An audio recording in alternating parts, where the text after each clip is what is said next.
그때 이제 문화재는 대부분 목조 건물이 많다 보니까 이거는 이제 잘 훼손된다 이런 인식이 그래도 일반인들한테는 꽤 있는 것 같아요. 그런데 사람들이 생각하기에는 그러면 석유 건물은 그래도 이제 돌이니까 꽤 단단하니까 괜찮을 것이다 이렇게 생각해서 별 생각 없이 뭐 부착을 한다든지 이런 경우가 굉장히 많은데 사실 어떤 뭐 천이라든지 뭐 어떤 그죠 새로운 그런 요소를 또 부착을 하게 되면은 이게 그냥 단순하게 이제 잠깐 붙이는 게 아니라 이게 뭐 예를 들면 뭐 접착제라든지 또 이런 것들을 사용해서 이제 붙이는 경우가 많더라고요. 특히 이제 뭐 야외 같은 경우는.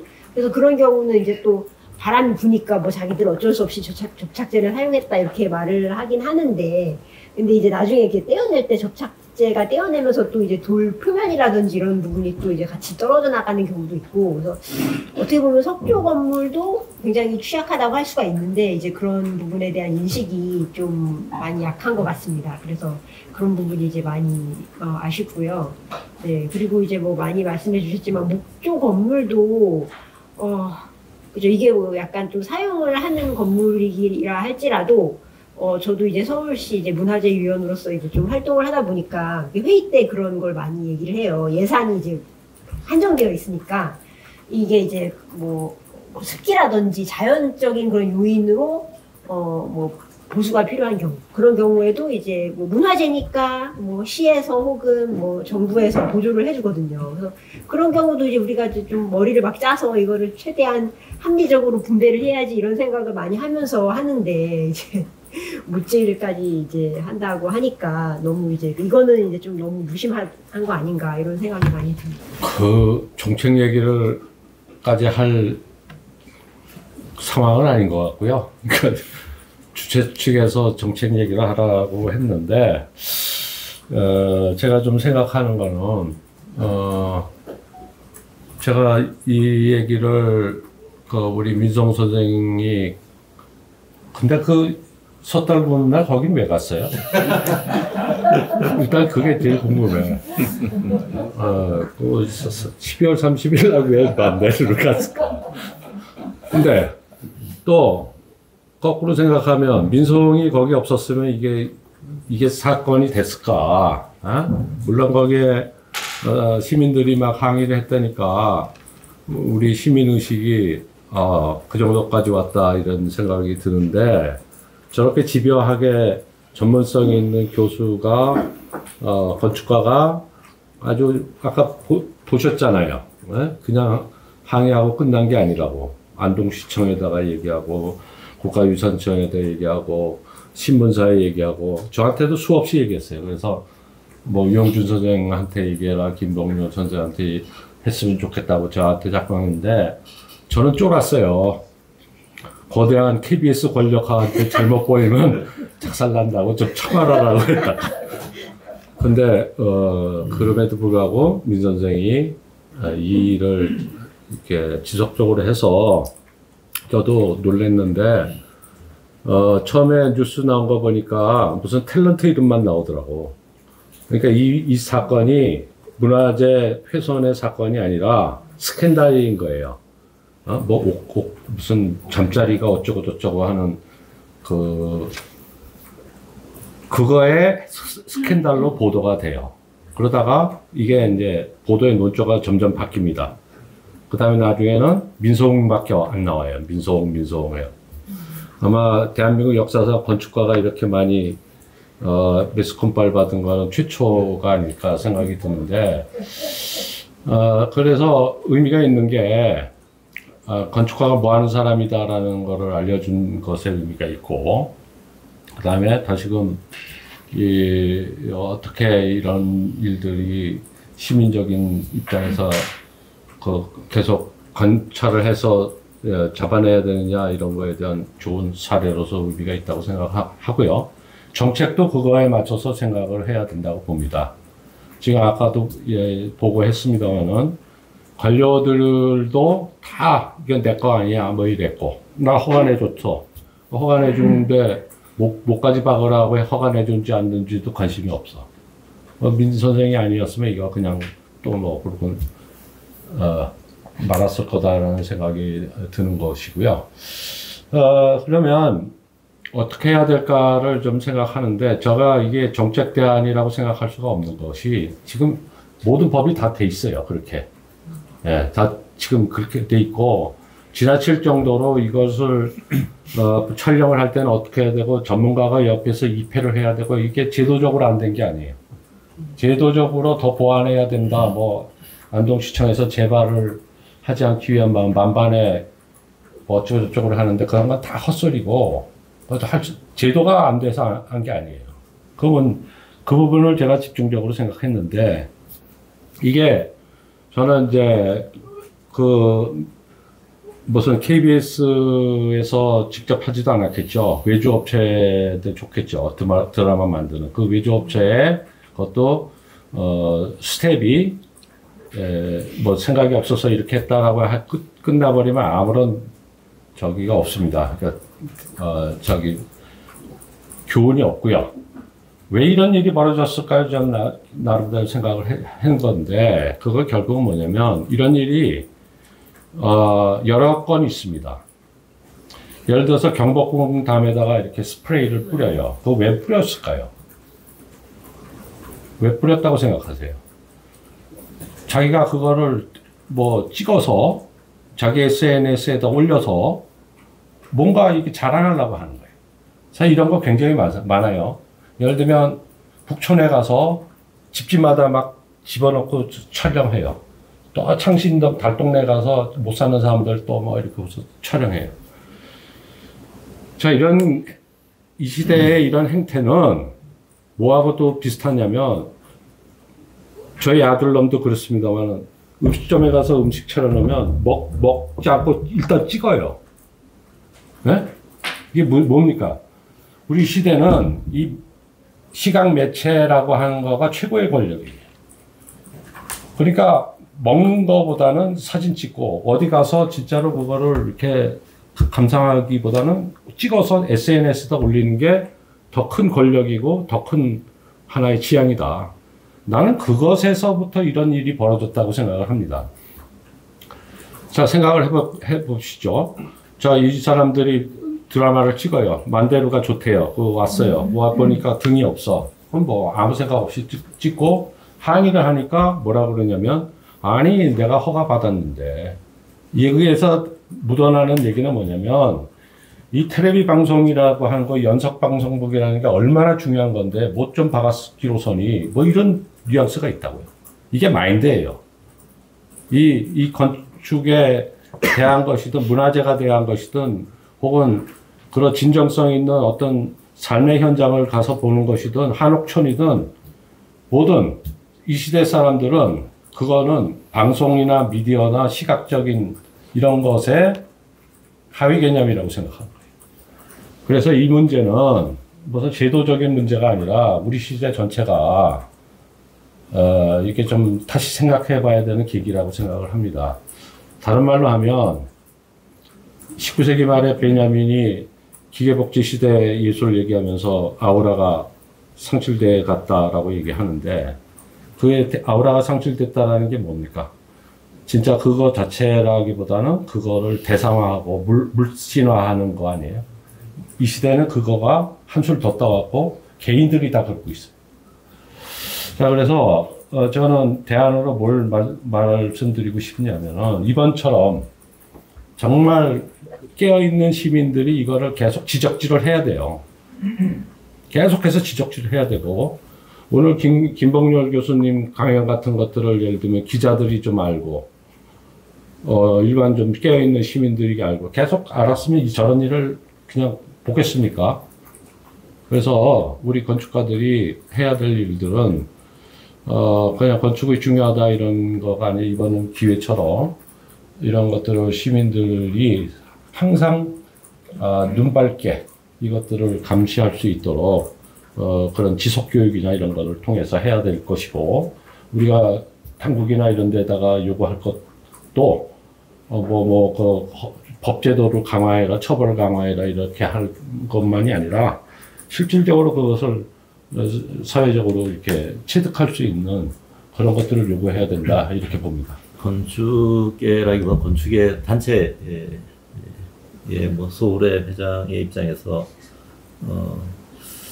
이걸 한번 보면 사실 우리 건축의 문화유산을 이제 좀 세계적으로 알리기 위해서 많은 노력들을 하고 있고, 또 국가에서는 뭐 K 컬처에 또 걸맞게 K 건축에 대한 이슈를 가지고 이거를 어떻게 K 건축을 좀 이렇게 활성화시키느냐 하는 많은 논의들을 하고 있는데, 이제 그 논의 중에 가장 중요한 논의가 지금 국권위에서 하고 있고, 뭐 제가 자문을 좀 가끔은 하고 있는데, 의견을 내고 있는데, 제일 중요한 이슈 중에 하나는 이제 글로벌 홍보에 대한 부분입니다. 그래서 제가 처음에 이제 민성 선생이 촬영을 해야 되느냐 하는 그 질문이 있더라고요. 이렇게 써야 되느냐, 보존의 관점과 사용의 관점이 있을 텐데, 글로벌 홍보의 관점에서는 사용을 해야 되는 거 아닌가 하는 이제 그런 관점은 가지고 있고요. 다만 지금 그 문화적인 가치가, 우리가 뭐 건축이 그릇이기 때문에 그것을 뭐 사용하는 사람에 따라서 어떻게 사용할 거냐는 선택적인 문제이지만, 이게 문화적인 유산이라 그러면 이미 그 가치가 규정이 되어 있기 때문에 그 규정되어 있는 목적에 맞게 사용되어야 되는 것인데, 뭐 이번 같은 사례는 그 목적하고 관계없이 그냥 세트장의 한 장면으로 문화유산을 사용했다는 것에 대해서 상당히 그 유감으로 생각하고요. 그렇지만 그렇다고 해서 사용을 뭐 제한해야 된다라는 입장은 아닙니다. 그 올바른 방향으로 사용을 많이 해서, 사실 우리가 건축 문화유산을 홍보하는 방법 중에 여러 방법 중에 하나는 K 드라마나 뭐 이런 매체를 통해서 많이 나감으로 인해서 그 가치를 홍보할 수 있는 방법도 있기 때문에, 간접적으로 그런 것들은 좀 적극적으로 이루어져야 되지만, 그것을 선택하는 방법에 있어서는 어느 정도 전문가들의 의견들을 좀 받아서 걸러줘야 되는 건데, 방송국에서 한다고 해서 그냥 무조건 허가를 해주는 그런 것이 지금의 시스템이라면은 거기에 좀 보완이 좀 필요하지 않을까. 그래서 촬영장으로 사용되기 전에는 어떤 전문가들의 뭐 그거를 뭐 심사라고 그래야 될까요? 심의라고 그래야 될까? 뭐 그 내용 어떻게 사용할 거냐 하는 방법도 중요하지만, 어떤 내용으로 사용할 거냐 하는 것도 상당히 중요한 부분이 아닐까, 그런 생각을 했고요. 그런 부분의 제도를 한번 확인하고 되어 있지 않으면 거기에 대한 의견을 건축계에서 내야 되는 것이 아니냐, 뭐 이런 생각을 한번 했고요.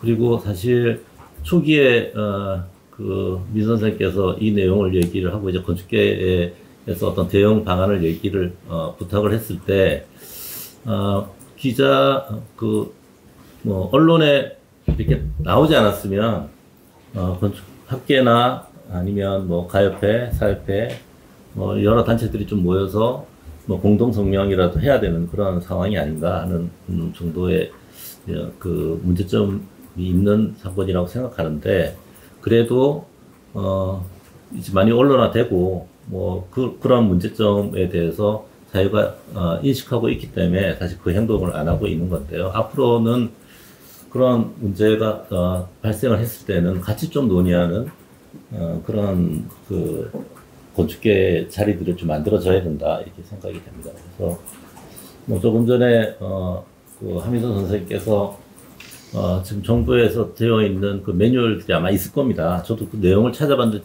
찾기는 어려워서 내용을 확인하지는 않았는데, 그 내용들을 한번 확인해 보고 그 선정에 대한 부분과 사용에 대한 매뉴얼을 좀 필요하다면 그 개선을 해서라도 제안을 해야 되는, 뭐 건축사협회가 제도적인 면에서는 조금 그 정리하는 힘이 있으니까 그런 부분을 좀 제안해야 될 필요는 있을 것 같고, 그리고 관리에 대한 체계가 사실 상당히 문제가 있는 걸로 보여지거든요. 분명히 매뉴얼이 있을 거라고 생각하는데, 거기에 관리자가 아무도 입회하지 않은 상태에서 못을 받지 않았다 하더라도 촬영을 하게 되면 많은 사람들이 사용을 하게 될 텐데, 어떤 훼손이 일어날지 모르는 상황에서 관리자가 아닌 관광객이 그 문제를 지적하는 그런 시스템 부재의 상황은 있어서는 안 되는 문제고, 그런 부분에 있어서는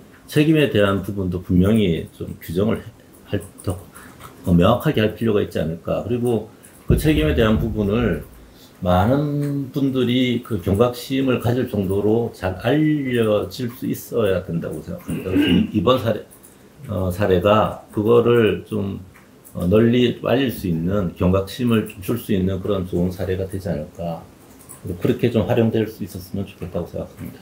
그 지금 뭐 말씀해 주시는 거 잘 들었는데, 그러니까 저는 이제 아까 처음에 말씀하신 원론적인 얘기로 사실 시스템상의 문제인 건 정확히 맞는 것 같은데, 그 단순하게 얘기를 해보면 문화재에 접근을 하게 할 것이냐 못하게 할 것이냐의 얘기인 것 같은데, 아직 그거에 대한 명확한 답은 없는 것 같아요. 그래서 아마 사실은 접근을 못하게 하면 여러 가지 방법이 있겠지만, 뭐 입장료를 아주 비싸게 한다든지, 유럽이나 이런 데처럼 아예 펜스를 친다든지 보기만 할 수 있게 한다든지, 뭐 이럴 수 있는 것도 있고, 아니면 어떤 미술관처럼 아예 제한된 입장만 가능하다든지 이럴 수도 있는데, 그러니까 그런 것들에 대한 입장이 사실은 어느 쪽이 맞는지에 대해서 지금 이제 얘기를 듣다 보니까 그게 명확하지 않은 것 같아서, 혹시 어떤 생각들을 갖고 계신지에 대해서 말씀을 주시면, 아예 뭐 사용을 하지 마라, 아니면 사용하려면 뭐 철저하게 위패하에 해라 라든가, 뭐 이런 것들이 좀 더 명확한 얘기가 있었으면 좋겠다라는 생각을 했습니다. 그래서 사용이냐 아니면 뭐 사용하지 않게 하는 거냐, 보존이 더 중요한 거냐. 지금 사실 볼 때는 거의 사용도 아니고 보존도 아니고 그냥 흐리멍텅한 상황인 것 같거든요. 근대 문화유산도 그렇고, 뭐 어디 사찰을 가도 그렇고, 뭐 그 사용료가 사실 뭐 불교 사찰의 경우는 이제 또 종교 단체에서 사용하는 것도 많고 여러 가지이기 때문에 유교는 또 다르긴 하겠지만, 그런 것들에 대해서 조금 더 디테일한 말씀이나 조금 더 명확한 말씀이 있으셨으면 어떨까 이런 질문을 드립니다. 보존과 활용이 이렇게 섞이기도 하고, 어떤 문화재는 더 깨어지기 쉬우니까 보존에 집중되기도 하고, 어떤 문화재는 좀 자꾸 써야 되고, 목조 문화재는 기본적으로 이제 활용하지 않으면 수명이 굉장히 짧아져요. 유기체적인 속성이 있기 때문에 이 재료 자체가 뭐 그런 면도 있고, 특히 이제 생활 문화재들, 주택 이런 거는 필연적으로 사람이 거주를 해야 되는, 그렇게 해서 환기도 시키고 자꾸 해야 되는 게 이제 보존하고도 딱 어울리는데, 이런 그 서원 같은 경우는 좀 얘기가 좀 다르죠. 그 정신이라는 게 있는 거고. 그다음에 제도는 뭐 잘 돼 있어요. 문화재위원회가 이 국가 단위로도 있지만 지자체별로도 있고 하기 때문에, 이런 경우에 문화재 사용을 이런 식으로 할 때는 항상 계획서를 제출하게 돼 있고요. 그 계획서에 보면은 뭐 뭘 부착한다, 안 된다, 전선은 어떻게 한다까지 다 나와 있습니다. 그래서 그걸 다 쳐다보고 문화재위원회에서 어느 정도로 허용할 건지, 아니면 이건 안 되고 뭐 이건 하지 말아야 되고, 이렇게 촬영은 이렇게 가능하다라는 결정까지 하거든요.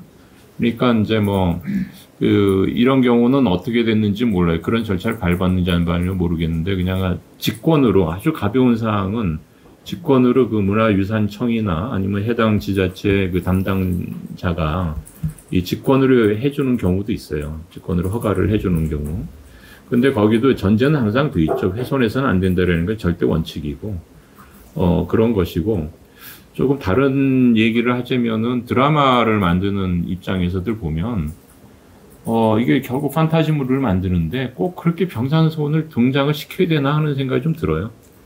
세트로 만들어도 얼마나 가능하고, 그 잘하는 그 CG, 예? 그래픽으로도 얼마든지 가능한 일들을 그렇게 정말 아날로그적으로 훼손을 해가면서까지 꼭 해야 됐었나? 이건 뭐 제작비 아끼려고 한 거 아닌가? 하는 생각이 굉장히 강하게 있거든요. 그러니까 그리고 그 등도 이렇게 달린 거 보면 너무 촌스러운 거를 다 하는 거야. 얘가 한국의 이 조선시대의 미적 감각하고 전혀 어울리지 않는, 굉장히 유치한 이런 어디 뭐 싸구려 등들을 달아놓고 뭐 이렇게 하는 태도는 좀 이 드라마 제작에도 큰 문제가 있는 것 같아요. 어쨌든 지금 문화유산청 안에도 이 활용과라는 그 조직이 있습니다. 보존난한가 활용을 해놓은 거는 있는데 그 활용이 도대체 어디까지가 활용으로 봐야 되는가. 근데 절대적인 원칙은 있어요. 활용의 근본적인 목적은 보존을 위해서 활용을 하는 겁니다. 보존에 도움이 되고 또 이 문화재 가치가 올라가고 아까 이제 홍보도 말씀하셨는데 홍보도 하나의 그 무형의 가치를 올리는 작업이거든요. 이런 거를 위해서 활용을 하는 거지.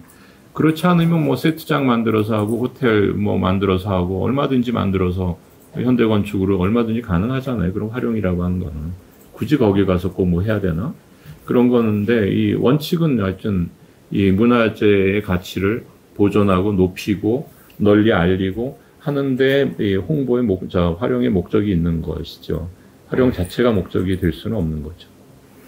왜 그러냐? 문화유산이라는 거는 대체 불가한 물품이니까 그래요. 재생산이 안 돼요. 특히 시간이라고 하는 문제 때문에 이거는 똑같은 복제품을 만들어도 그 시간을 거스릴 수가 없는 대체 불가한 건물이기 때문에 그런 거죠. 두 개로 이분법적으로 나눌 수가 없는 게 이제 유네스코 이번에 등재 2019년에 등재됐는데 이게 그냥 한 번 등재되면 끝나는 게 아니라 이게 등재도 계속 유지를 해야 되는데 이게 또 관리가 잘 안 된다거나 뭐 이러면은 또 이제 등재가 취소될 수도 있고 이제 그런 부분이 있습니다. 또 인지도도 계속 늘려야 돼요.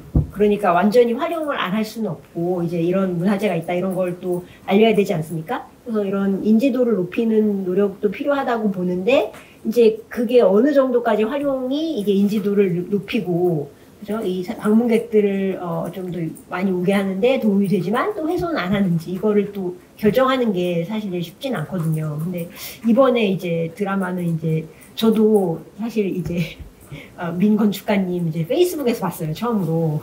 그래서 이제 알게 됐는데 그 이제 드라마 제목도 또 나오잖아요. 그래서 제가 한번 검색을 해봤는데 이제 원래는 이제 그 한국이 이제 배경이 아니고 무슨 유럽 쪽 약간 그 유럽 약간 귀족 그 사회 예전 그죠? 뭐 17, 18세기 뭐 이때 뭐 귀족 사회 배경으로 된 드라마인데 이제 이것을 이제 방영을 하려다 보니까 이제 또 그런 그 약간 뭐 귀족 성 뭐 이런 거를 만드는 게 좀 세트장 만드는 게 좀 힘들어서 그런지는 몰라도 무슨 이유인지는 모르지만 어쨌든 이제 그 한국 사극으로 바꾸기로 한 것 같아요. 그래서 이제 찾다 보니까 아마 병산서원으로 가게 된 것 같은데 굳이 그렇게까지 해야 될 필요가 있나 이런 생각이 좀 더 들거든요. 원작도 사실 이제 한국이 배경이 아니고 이제 다른 사회였고 그리고 만약에 이제 사극화한다고 하더라도 이제 문화재 아니고 그냥 일반 한옥 정도로도 충분히 가능한데 왜 굳이 병산서원을 골랐을까 하는 게 조금 의문이 들더라고요. 그래서 이제 활용 자체가 뭐 아예 안 되는 건 아니지만 조금 이제 케이스를 봐가면서 조금 더 섬세하게 좀 선별을 해서 어떤 경우 모든 경우에 다 허가를 내줄 필요는 없다고 생각합니다. 좀 더 저는 아주 단순하게 생각을 좀 해보면요. 물론 이제 건축하시는 분들은 그런 생각들이나 뭐 병산서원의 의미나 이런 거 다 잘 알고 있지만 그러니까 제가 10여 년 전에 병산서원을 갔을 때도 만대루에 실제로 그냥 신발 신고 다 올라갔었거든요. 아마 지금도 그러는지는 모르겠어요. 요즘은 안 가봐서요. 네, 지금은 그렇지 않습니다. 지금은 안 예, 그러나요? 못 올라가게. 못 올라가게. 네. 그때도 신발 신고는 못 올라가는 거예요. 제가 아마 그러면 관리자가 없어서 이 아무런 제재가 없어서 올라갔을 수도 있었는데 네, 벗고 올라갔거나 뭐 이렇게 했던 것 같아요. 그리고 뭐 이런 문제가 사실은 뭐 연관되지는 않을 것 같기는 한데 뭐 사실은 저희가 뭐 이제 여러 가지 문화재가 불이 나는 경우도 많았고 이건 접근성의 문제라고 보거든요, 저는. 그러니까 접근해서 불을 지를 수도 있고 접근해서 못을 박을 수도 있기 때문에 이게 문제가 발생하는 거라고 보기 때문에 그러니까 아예 제한된 접근을 만들어야 되지 않냐라는 그런 제도나 이런 것들이 혹시 연구된 게 있냐. 사실은 그러고 나서는 그 규정을 가지고는 저는 이제 이게 뭐 누가 따라다니거나 이거 뭐 하지 않는 한 사실 그 따라다니는 사람도 한눈 팔면 끝나는 거고 이런 거가 과연 우리 건축 문화 우리 전통 건축에는 그렇게 적용하는 게 가능한 것이냐 아니면 그렇게 할 수 있는 거냐에 대한 질문이 조금 이어져서 생기는 것 같아요. 석조 건물이나 근대 건물 더더욱 심한 거 뭐 인천이나 이런 데 가봐도 똑같잖아요. 사실은 그래서 그거 하나만 좀 더. 궁궐 내부는 못 들어가게 돼 있죠. 건물 내부는. 밖에서 다 막히고, 그건 뭐 여러 가지 훼손이나 이런 문제 때문에 그냥 밖에서만 이렇게 쳐다볼 수 있게 한다든가, 또 일반 그 프라이빗 하우스들은 사실은 생활을 보호하기 위해서 아주 한시적으로 개방을 하는 이런 제도도 있는 거고, 그건 뭐 굉장히 유연하게 할 수 있는 거죠. 만대루 같은 경우는 사실은 이제 올라가서 봤을 때 실질적인 이제 그 만대루의 가치를 알기 때문에 그거를 허용하기도 하는데, 허용하다 보니까 이제 뭐 거기서 뭐 파티를 한다든가 이런 경우도 생기고 여러 가지니까 그런 경우는 또 막아야 되고 좀 어려운 점이 있습니다. 좀 다른 얘기지만 어쨌든 이런 자리를 마련하신 거, 저는 이 건축가면서도 이제 건축 역사를 하기 때문에 항상 좀 너무 이게 이원화돼 있다. 이 건축가들이 생각한 건축과 역사 속의 건축을 너무 완전히 건축 문화재로 보고 뭐 하는데, 근데 지금 이 아주 첨단의 건축가께서 이 역사적 건축에 대해서 관심을 갖고 또 이렇게 하는 거, 그 다음에 건축가의 역할, 건축사의 역할이라고 하는 것은 비단 건물이 아니라 이 모든 환경에 대한, 물리적 환경에 대한 어떤 책임이 있는 거예요. 있어서 그런 것들에 대한 관심과 이 고발과 또 이런 이 생각들, 이런 것들은 정말 반갑고요. 이 자리가 굉장히 또, 민 선생님 어떻게 보면 되게 오지랖 넓네 이렇게 생각할 수도 있는데, 굉장히 전화 받고도 약간 의아하기도 하고, 그래, 그런 관심이 있어야 되는 거에 당연한 거지 하는 생각이 있어서 굉장히 감사를 드립니다. 근데 근대유산은 이게 제가 말씀드리다시피 이렇게 좀 역사도 좀 짧고 생각보다, 그리고 이제 재질 자체가 좀 더 튼튼하니까 네. 그런 사람들이 조금 더 이렇게 뭐랄까 문제의식이 없는 것 같아요. 네. 네.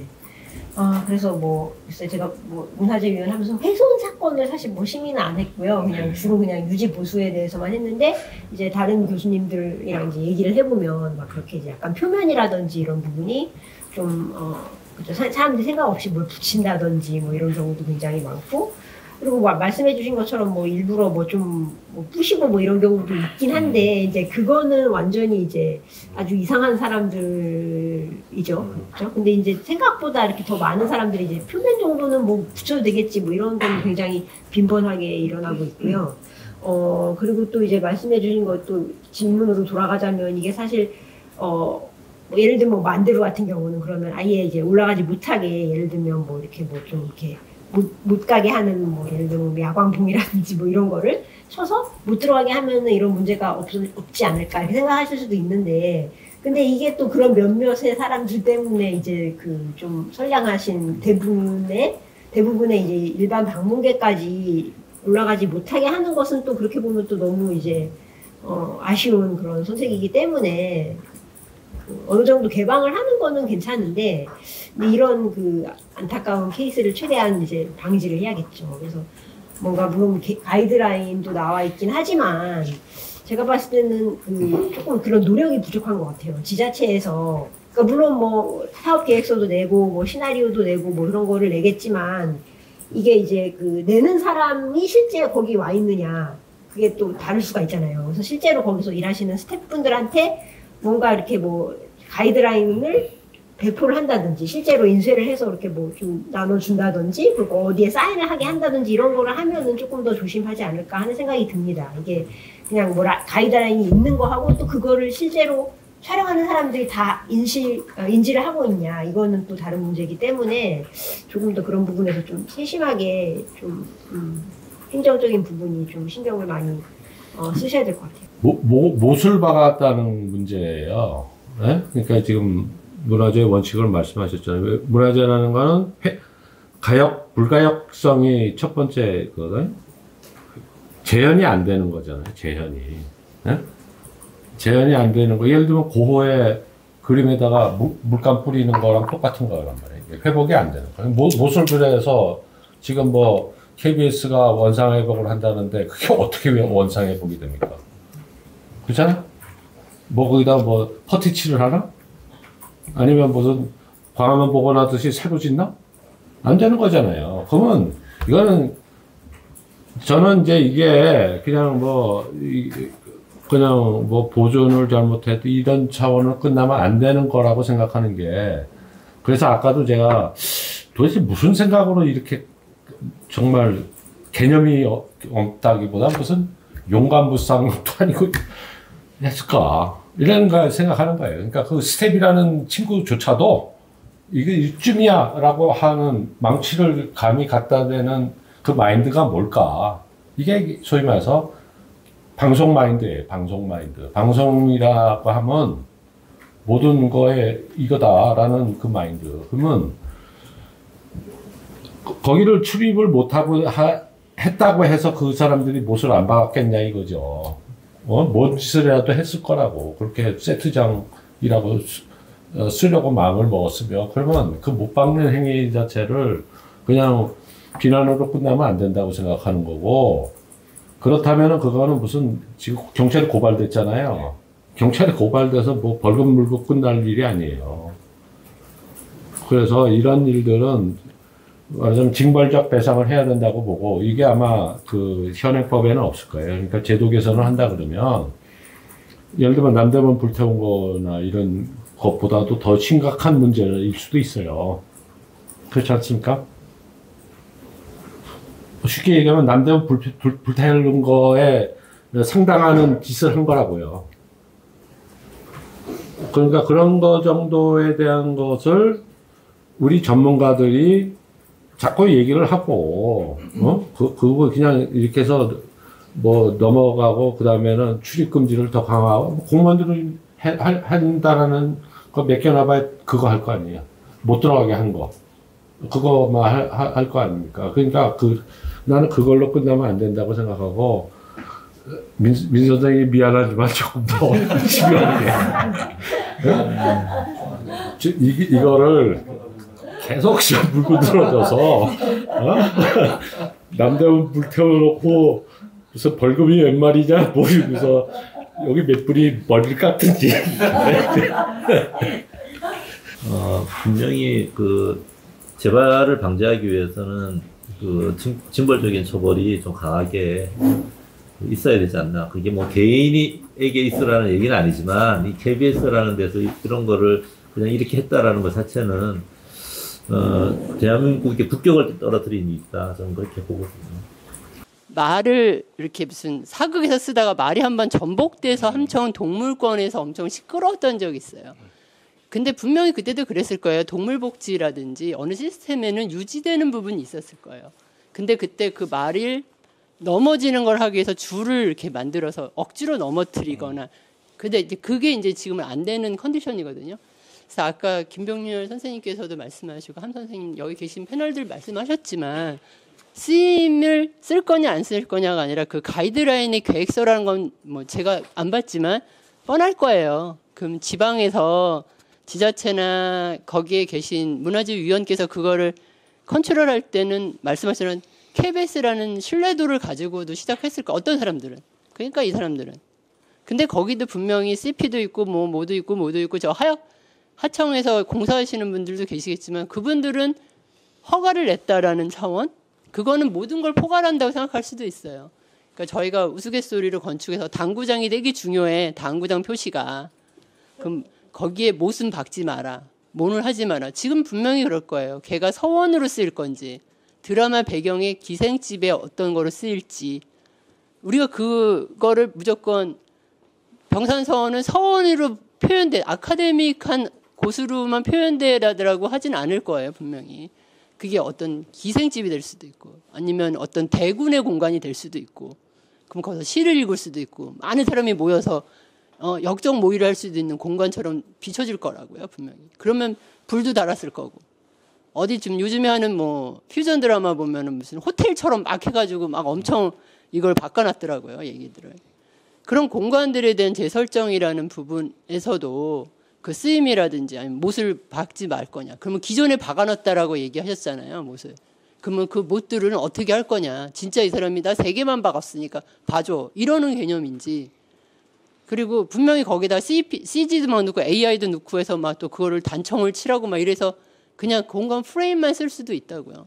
그러면 그거에 대해서는 저는 가이드라인을 세심하게 만들어야 된다고 생각합니다. 아까 동물권에서는 정말 동물 쪽에도 일을 하다 보니까 그 동물 한 마리 가지고 그 어떤 규정들을 만들었어요. 그래서 항상 영화도 보면 나오잖아요. 앞에 동물이나 어린이들한테는 뭐 해가 안 가게 합니다.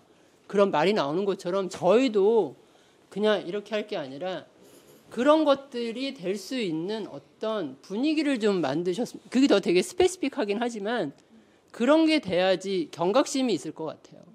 요즘엔 드라마도 다 그렇게 하는데 동물이나 이런 건, 건물이 하나 문화유산, 우리의 문화 부분이 어떤 쓰임으로 쓰이더라도 그렇게 좀 더 세심한 어떤 걸 해줘야지 그 밑에 일하시는 분들도 편하게 일할 수 있지 않을까 생각을 합니다.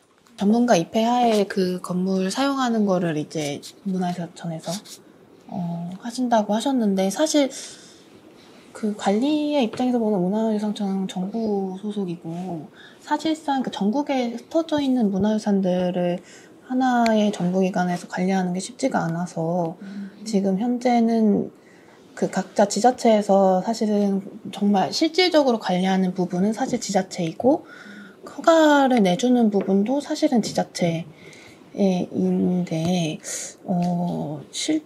그 제도가 돼 있다고 하더라도 전국의 문화유산청이 모든 그 허가를 다 전국에 막 그때마다 가가지고 감시하고 이럴 수 있을 것 같지는 않거든요. 문화유산청에만 이렇게 해야 된다 이렇게 요구하는 게 이게 이제 현실적으로 가능한 방법인지 이런 의문들이 있고요.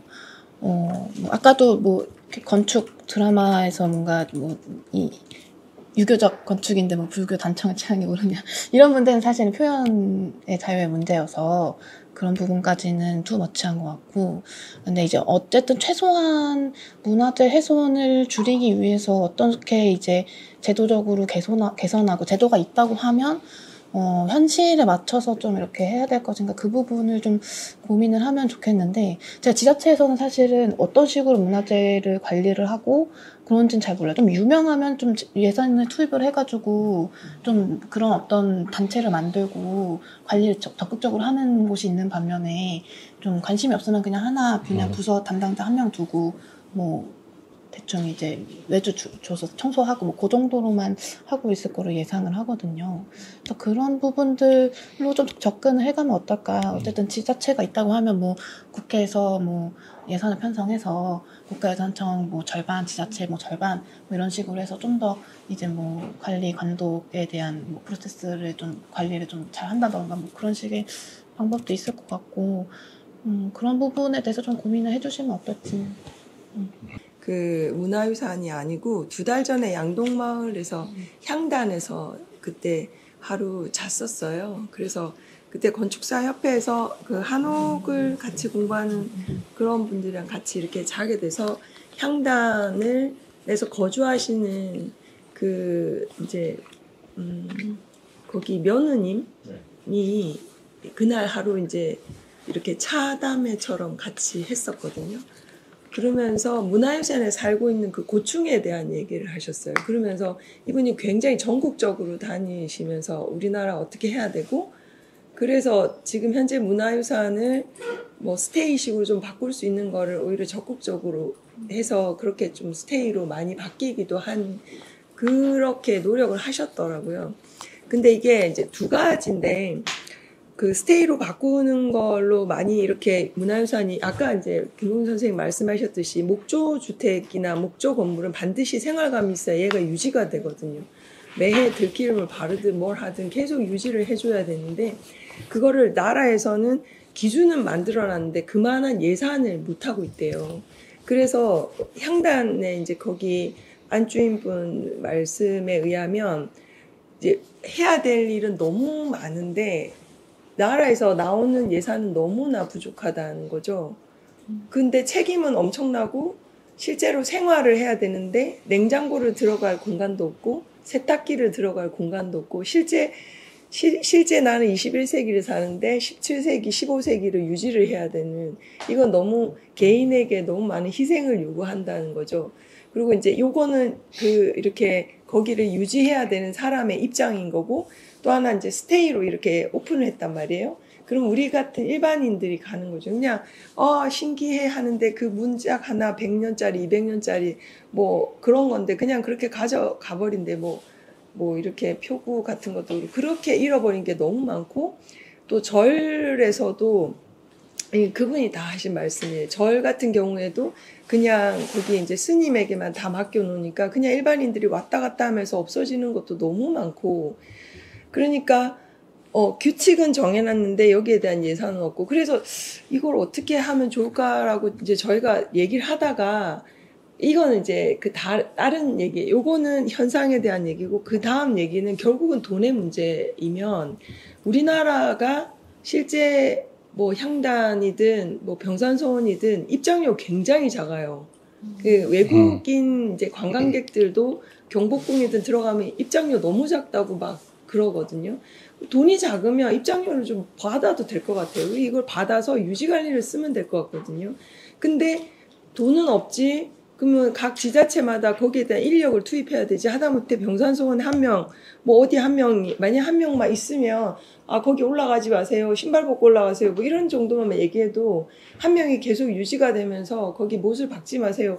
말을 하면은 그거에 대한 인식이 없다가도 아, 그렇구나라고 할 수 있을 것 같거든요. 그거 아무리 적어놔도 올라갈 사람 올라가고 뗄 사람 떼고 못 칠 사람 못 친단 말이에요.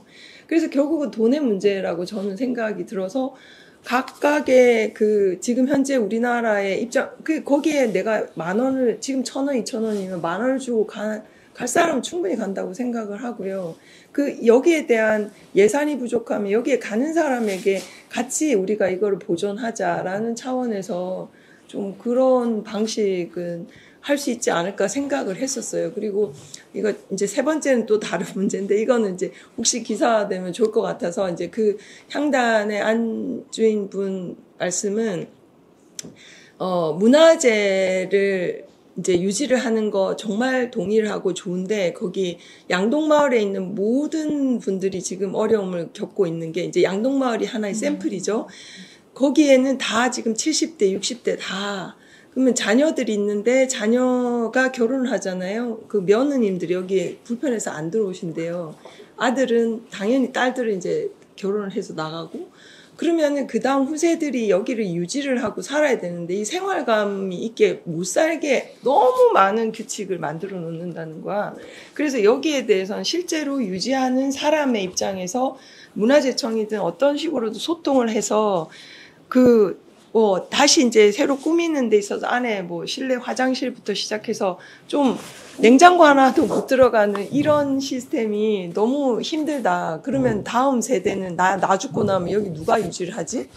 그렇게 얘기를 하시더라고요. 그래서 굉장히 현실적인 얘기를 좀 진짜로 지키는 사람과 지자체의 관공서가 아니라 그 민간과 여기 뭐 문화재청이든 관리 쪽이든 좀 소통을 좀 해서 현실적인 그런 규칙들을 좀 만들면 좋겠다는 생각을 했었습니다. 네, 저는 이런 문제들을 굉장히 좀 호소를 많이 했었는데 저는 개인적으로 집안이 저는 이제 뭐 건축가이기도 하지만 공예인이기도 합니다. 그래서 이제 궁궐건축을 이제 할아버님 때문에 선친해서 제가 4대째예요. 그래서 이제 공예를 하는데 실은 제가 체감하는 거는 굉장히 심각해요. 그러니까 오늘은 이제 훼손이지만 저는 문화재를 가짜로 만드는 부분까지 우리 서울시의회에서 인허가 된 그런 박물관이라든가 미술관에도 제 조상이신 선조께서 하신 제 아버님 작품도 가짜가 들어가 있고 지금 현재 고해박물관에 그래서 제가 또 저한테 의뢰가 온 거는 제가 거절을 했습니다. 이 저작권이 저한테 있는데 이제 그런 부분 그리고 아까 이제 정비 사업을 하다 보니까 그 중에 이제 PM이라고 그래서 PM은 조합원 모집부터 시작해서 입주까지 건축 전반에 대한 걸 다 관리를 합니다. 정확하게 되면 PCM이라고 얘기를 하는데 이제 제 역량이 모자라서 저는 그냥 PM이라고 제가 얘기를 하고 또 그 안에는 골아픈 문제들이 있는데 재개발을 하다 보면 뭐 문화재도 있고 등록된 것도 있고 아닌데 엄청난 부분이 훼손이 되고 있어요.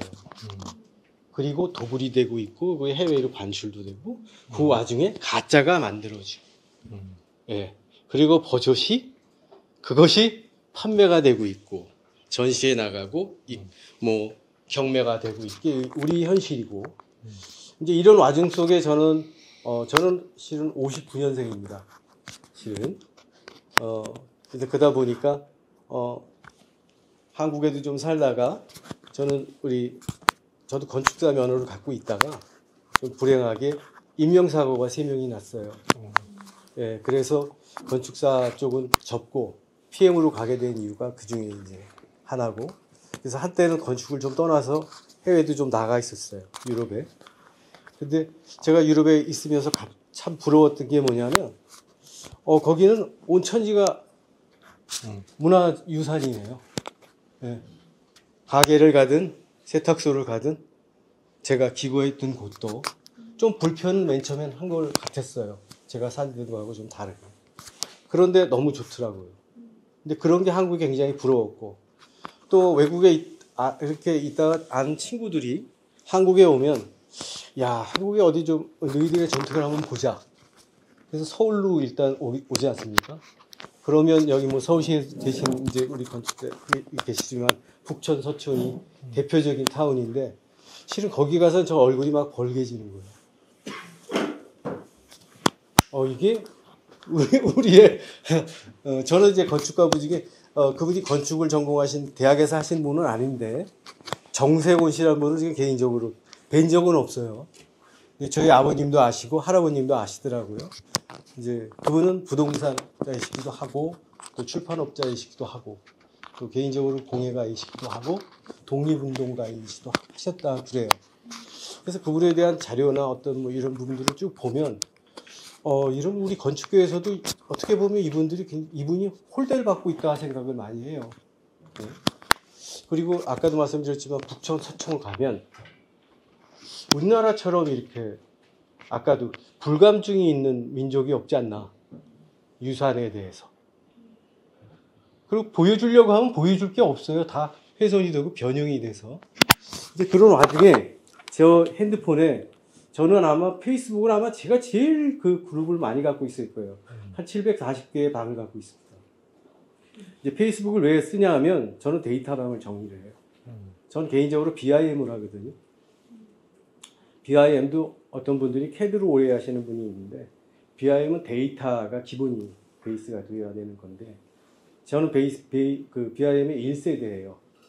BIM 초기에서 이제 아파트 데이터들을 BIM으로 지금도 갖고 있고, 그러면서 어떻게 제 운명이 그런지 지금은 또 아파트를 짓는 PM을 하고 있어요. 네. 그런데 뭐 여러분도 아시고 아파트 얘기 다 사실 거예요. 저도 아파트에 살지만 또 개인주택도 있지만 우리나라처럼 아파트가 많은 곳이 없죠. 그죠? 네. 그러면서 아파트가 개발이 되면서 그 노후 지역에는 실은 알게 모르게 엄청난 문화유산들이 있습니다. 그런데 왜 그런지 이 문화유산들이 등록도 안 되고 신고를 안 해요. 나중에 그거를 제가 가만히 조심스럽게 접근을 해봤어요. 그걸 신고를 하면 굉장히 귀찮대요. 예, 여러 관계. 또 외국에는 뭘 발견을 하면 그 소유권 관계에 대한 것이 명백해지는데 그런 게 없고 굉장히 귀찮기만 한다는 거예요. 그러다 보니까 이게 보존될 수 없는 기본적인 틀을 우리가 갖고 있어요. 그리고 또 하나, 아까도 이제 얘기하실 때 아까 안동이나 이런 지역뿐만이 아니라 여기 북촌이나 서촌에서도 이제 근현대 한옥이죠. 예, 거기에 사시는 분들도 애로사항이 똑같으세요. 뭘 하나 고칠 수가 없고, 너무 시끄러워가지고 집에서 쉴 수도 없고, 그걸 신고를 해봐야 왔다 갔다 서류만 쓰면 없어요. 예. 저도 아까 이제 건축사라는 이름을 가지고 열심히 했는데, 거기서 인명사고가 3명이 났습니다. 근데 건축을 제가 배울 때는 사람을 위한, 환경을 위한 그런 건축이라고 했는데, 저는 반대를 했는데, 예, 저와 같이 이렇게 사무실을 하든, 여러 가지 여건이 있지만, 하여튼 이게 부실시공이 돼가지고, 붕괴가 돼서, 저한테 지금도 트라우마가 있어요. 같이 일하셨던 분이 돌아가신 것도 있지만 그 가족들, 그 숫자로 따지면 몇십 명이 되시는 것 같아요. 그게 지금도 이제 이것만 하면 울컥한 거예요. 잠을 못 자고 제가 이제 소위 병에 걸리는 그런 상황까지 됐다가 해외에 나가서 외국 분들이 이렇게 생활하시는 걸 보고 아까 이제 우리 한국인은 불감증도 있다. 그런데 또 민족성도 그런 것 같아요. 우리는 새 거를 굉장히 좋아하는 것 같아요. 저는 한국에 와서 벤츠나 뭐 이런 이 슈퍼카들이 한국만큼 많은 걸 못 봤어요. 2년 이상 안 타는 것 같아요. 근데 유럽에 가면 10년 이상, 20년 가까이 굉장히 오래 타더라고요. 또 그걸 굉장히 프라이드로 하는데 우리는 오래되면 또 나이가 들면 뒤로 처지는 저 뒷방으로 가야 되는 저도 지금 뒷방으로 가야 되는 나이가 이미 된 것 같아요. 네. 그래서 어쨌든 죄송한데 네. 시간 관계상 네네네. 좀 핵심을 하여튼 그래서 뭐 저는 이제 좀 정리를 하면 우리 이 선생님께서는 보이스를 내신 거고 그 톤다운을 어떻게 하냐에 대해서 저는 감사드립니다. 감사합니다. 고맙습니다. 또 앞에 나와주셔서 감사드립니다. 가장 문제되는 것들 중에 하나가 어떻게 보면 예산상의 문제라는 거가 어떻게 보면 인력이나 여러 가지에서 많은 제약을 만드는 걸로 되고 있는 상황인 것 같습니다. 근데 우리 건축을 하는 사람들이 일단 전통 건축을 방문하고자 한다면 가장 먼저 생각하는 부분이 곳이 어떻게 보면 안동, 영주, 공주, 부여, 서울 뭐 이렇게 많은 사람들이 인식되고 있는 곳들 중에 하나입니다. 제가 가장 좋아하는 것들 중에 하나가 어떻게 보면 병산서원입니다. 그래서 저는 안동에 가면 되게 편안함을 느끼고 어떻게 보면 우리나라 전통 건축이 살아있다. 그리고 그 고영에 갖고 있는 그런 깊은 그런 울림을 느끼고 올 때가 많습니다. 그래서 저는 이렇게 제안하고 싶습니다.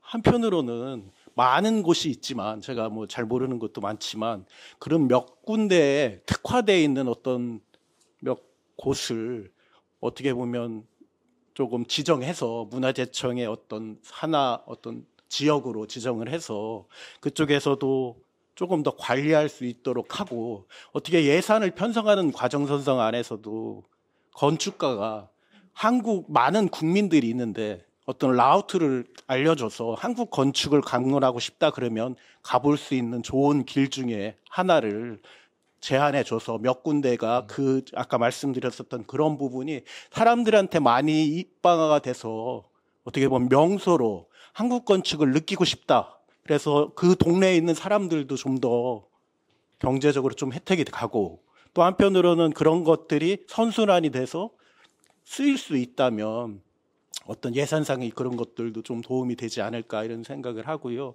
그런 과정 선상 안에서 저희가 조금 더 아까 얘기하셨던 많은 분들 얘기한 것처럼 그 용도에 대한 것들에 대해서 저는 조금 더 생각해 보는 것들 중에 하나가 그러니까 그 부분을 사용하지 못하고 어떻게 보면 뭐 그게 사람들이 뭐 이렇게 공연을 하거나 여러 다양한 용도로 사용할 수 있는 부분에서도 어떤 방법적인 것들을 어떤 제안을 해줘서 그것들 안에서 사람들이 인지될 수 있도록 그거를 조금 더 알릴 수 있는 방법을 찾으면 어떨까라는 생각해봅니다.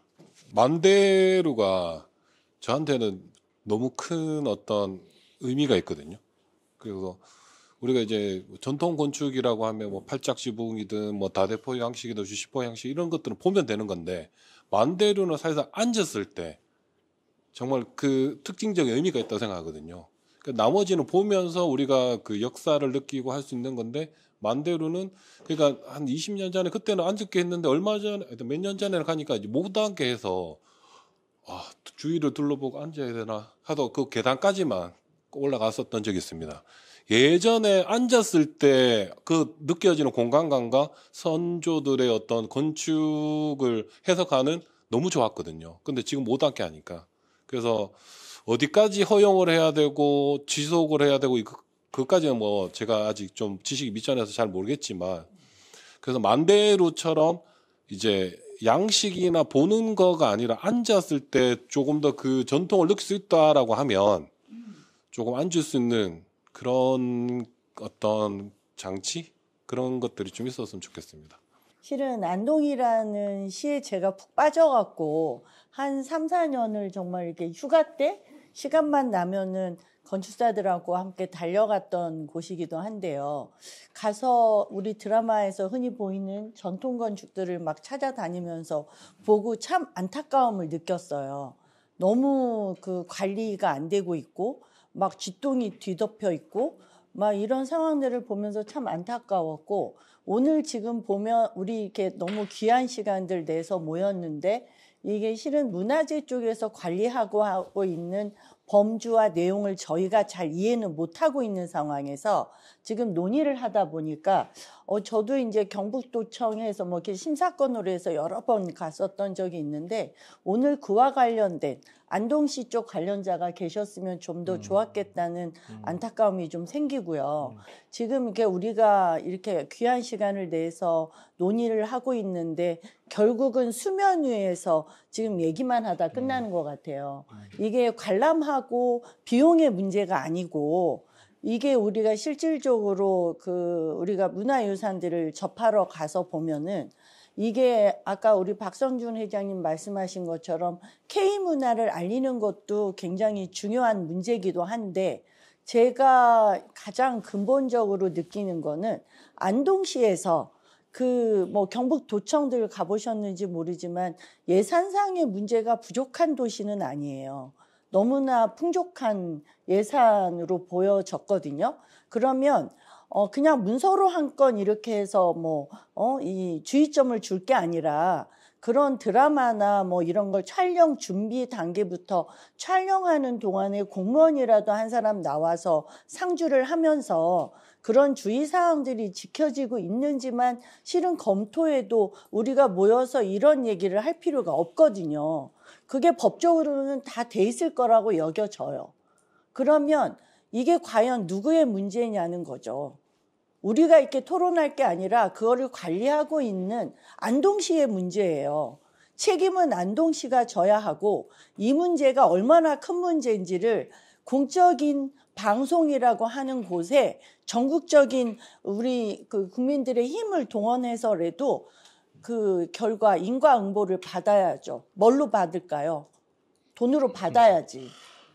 저는 그렇게 생각합니다. 왜냐하면 그런 본보기가 남겨져야만 다른 방송들에서도 그런 드라마를 찍을 때 또 이런 기둥들이 그렇게 조그만한 훼손이 이 기둥 구조재잖아요. 이런 기둥들의 훼손이 얼마나 문화재에 피해를 입히는지를 인식을 시키고, 결론적으로는 이 국민의힘으로 공공방송들을 쥐어짜야 된다고 생각합니다. 다시는 이런 짓을 할 수 없도록 경고를 내릴 수 있도록 힘을 합해서 안동시를 압력을 넣어야 된다고 생각합니다. 저도 한 말씀 드리면, 사극을 많이 하는 이유가 예산 지원이 가장 확실해요. 드라마를 찍을 때 현대물 같은 경우는 지자체 예산을 받을 수 있는 그 근거가 없습니다, 사실은. 근데 사극을 하면은 드라마 세트라든가 이런 지원금이 많고 지자체장들이 그 의회나 이런 데 설득하기도 쉬워요. 그래서 지난 20년간 드라마 세트, 특히 사극 테마로 한 거는 전국에 아마 예산이 수백억 들어갔을 겁니다. 뭐 장보고 같은 경우는 2000년대 초반에 이 30억 투자돼서 뭐 타운 만들고 그런 게 되게 많거든요. 근데 그런 것만 체계적으로 잘 관리했어도 사실은 지금 어마어마한 그런 전통 세트 그런 게 있었을 거예요. 그러면 지금 얘기 나오는 것처럼 뭐 어떤 우리 문화재를 훼손하거나 그러지 않아도 충분히 드라마 배경이 나왔을 거다. 근데 주먹구구식으로 관리가 되고 예산이 낭비가 되는 거죠, 사실은. 그게 다 세금인데 세금들이 사실 허공으로 다 사라진 거고, 그런 면에서 보면은 지금 우리가 이렇게 문화재 테마로 했을 때 주제도 한번 신문에서나 한번 그런 시각에서도 다뤄줄 필요는 저는 있을 것 같습니다. 앞으로 저희 건축포럼에서는 이런 사회적 관계나 이슈에 대해서도 계속 문제 제기를 좀 하려고 하고 있고요. 저희가 뭐 학회나 이런 연구 조직은 아니기 때문에 저희가 뭐 깊이 있는 대안을 마련한다거나 그렇지는 못할 겁니다. 다만 이제 이런 그 환기시키는 면에서 좀 역할을 할 거고요. 그럴 때마다 저희 그 좀 가장 중요한 게 어찌됐든 저희가 얘기하고 있는 것들이 외부에서 알려져야 되는데, 여기 오신 기자 두 분 지금 남으셨는데 좀 앞으로도 저희한테 관심을 가져주시고 많은 이슈 나올 때 좀 참석 또는 소통 좀 부탁드리겠습니다. 그리고 더 길어지는 이야기들은 남아서 2차 식사를 하실 분들은 하시고 개인 스케줄 바쁘신 분들은 가셔도 좋을 것 같습니다. 그리고 즐거운 주말 맞이하시기 바랍니다. 감사합니다.